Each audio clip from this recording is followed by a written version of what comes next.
Samantala, libo-libong BFP personnel ang nakatakdang pakasuhan ng DILG dahil sa di umano'y talamak na korupsyon sa loob ng ahensya. Sabi ni SILG John Vic Remulla, palala na ng palala ang pang-aabuso ng ilang opisyal sa kanilang posisyon.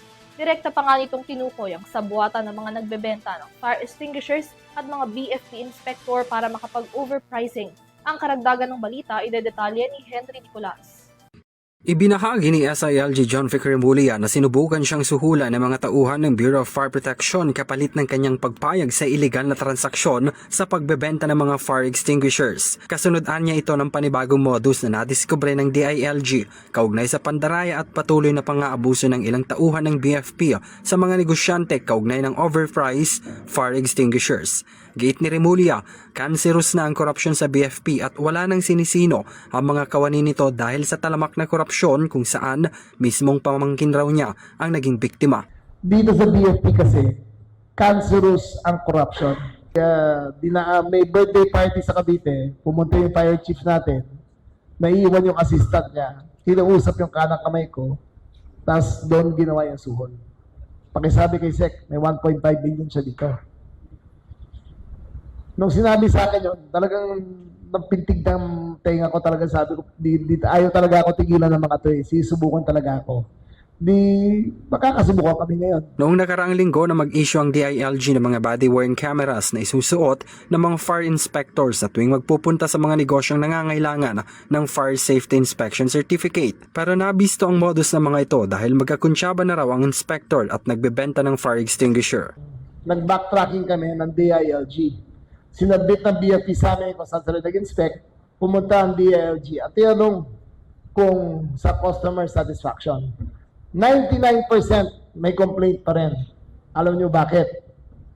Kasi ang nangyayari ngayon, nauuna ang nagbebenta ng fire extinguisher. Dadating sa loob ng lugar sa loob ng tindahan, sa loob ng clinic, sa loob ng negosyo, sasabihin nila, oh, parating na fire inspector nyo. Bumili na kayo sa akin, ako na bahala, papasa na kayo kagad. 99% tried to game the system. Okay? Ganun ang ginawa nila. Ni-reverse nila ngayon. Imbes na mauuna pang fire inspector, nauna ngayon na nagbebenta ng fire extinguisher. Galing, no? Mga hayop sila. Dahil sa talamak na korupsyon ng BFP, inirekomenda ni Remulla na tanggalin sa pwesto at kasuhan ang direktor na si General Jesus Fernandez kaugnay ng umano'y kickback scheme sa pagpili o pagbili ng mga fire extinguishers.